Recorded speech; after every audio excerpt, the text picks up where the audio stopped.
this world, everything we do has either a consequence or a reward. And for Mr. Karim, at 70, he's realizing that probably some of the alleged things he has done in his life are turning back to give him consequences.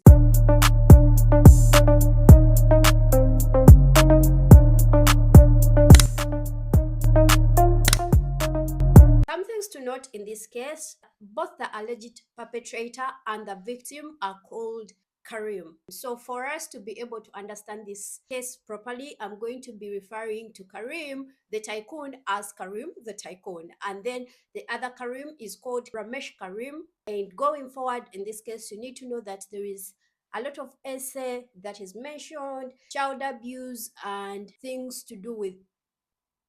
So if those are topics that are really heavy to you, I would suggest that you leave this video and I'll see you in the next one. This case has stirred a big discussion on social media, especially TikTok, and there are two sides. The biggest number of people, they are supporting the side of the victims, and also there is a side that is supporting the side of the alleged perpetrator. They are like, no, I feel like this man needs a benefit of a doubt. The sole purpose of this video is for me to put out all the information that I've gathered on Mr. Karim the tycoon, and you can use that information as you want to. It is not a video that is meant to stir up anything or to influence how you see or think about Mr. Karim the tycoon. With that being said, let's delve into the video. I did some digging and I could not find a lot of information about Mr. Karim the tycoon. However, he was born in Uganda on 11th November 1950. He probably was a very ambitious man from a very young age, because in the 1960s to the 1970s, he became an automobile racing driver champion. Quickly after that, in the 1990s, he began trading textiles and alcohol beverages in Uganda, Kampala. From there, he ventured into different businesses, including radio stations, amusement parks, hotels. He also owns the former Uganda Commercial Bank, also known as Cham Towers. He's considered to be one of the richest people in Uganda, with his net worth estimated around $800 million. In 1997, a former best friend of Mr. Karim the tycoon, Gerard Chidu, was shot down in Bunga along Kampala Road,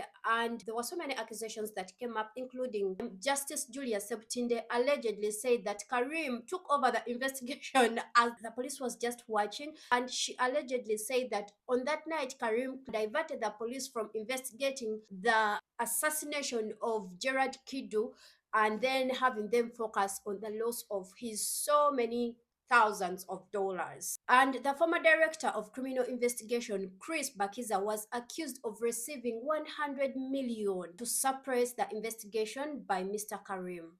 Allegedly, some speculate that at some point Gerard wanted to become independent as a business person, and that did not please Karim the tycoon. And also there are accusations. All this information is available online. It's not any, I'm not speculating or saying anything out of context. It's also alleged that maybe Gerard Childu owed Mr. Karim the tycoon about 10,000 US dollars, which pissed him off, that he ended up hiring an assassin to have Mr. Chidu out of the picture.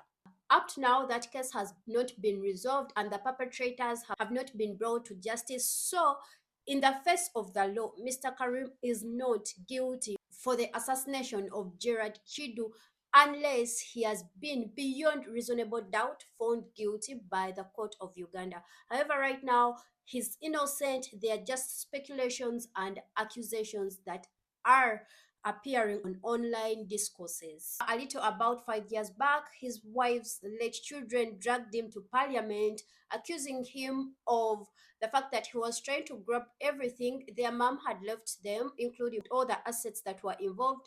What I found out was he was the administrator for those kids, because by the time their mother passed on, she had not left a will, and so as the widower, it was his right to be the legal administrator for all her assets.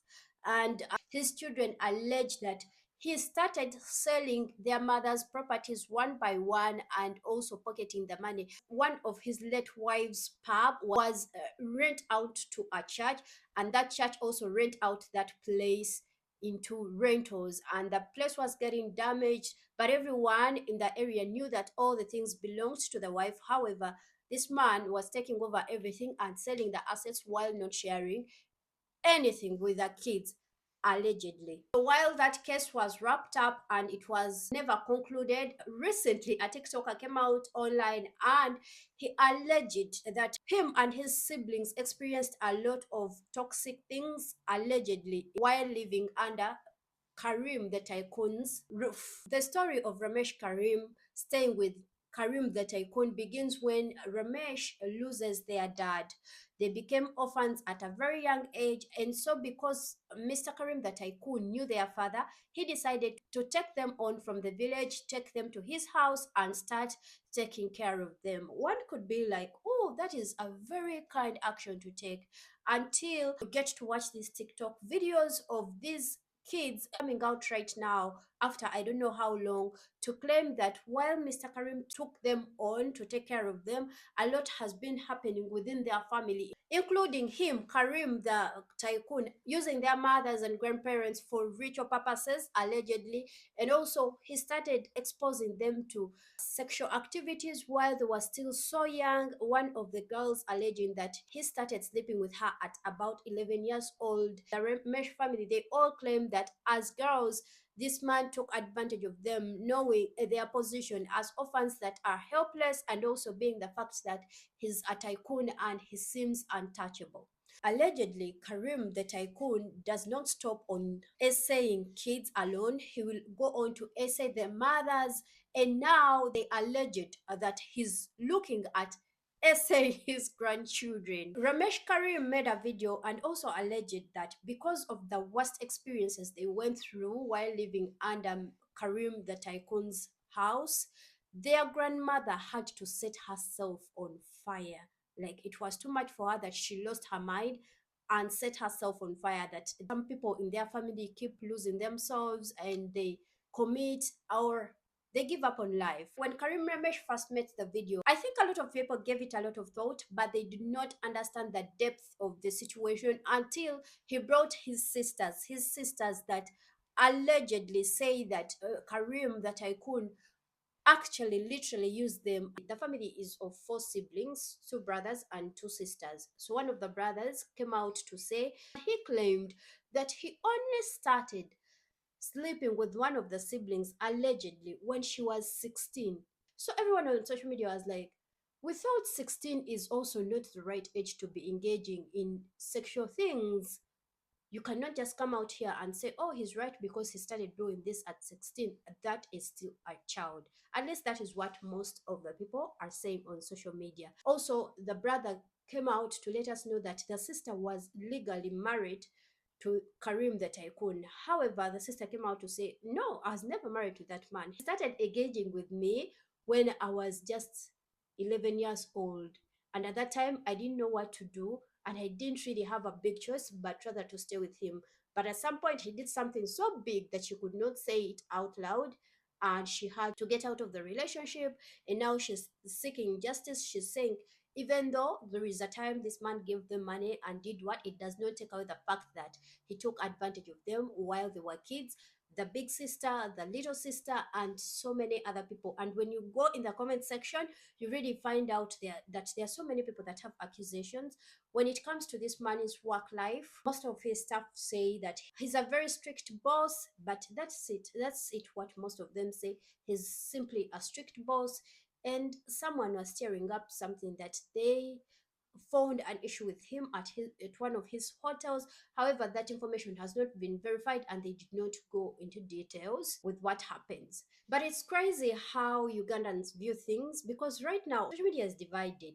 Most of the people are supporting the victims. However, there are some people that are out here accusing them. They do not even have a slight sense of sympathy. All they see is that, wow, this man was there for you. He raised you, took care of your kids, took care of you, your mothers, and everything. And right now, 20 years later, is the time that you choose to complain. It does not make sense to them. But also, there is this other group of people that is saying, yeah, justice for this family, justice for Karim. We need to stand with them and we need to protect them.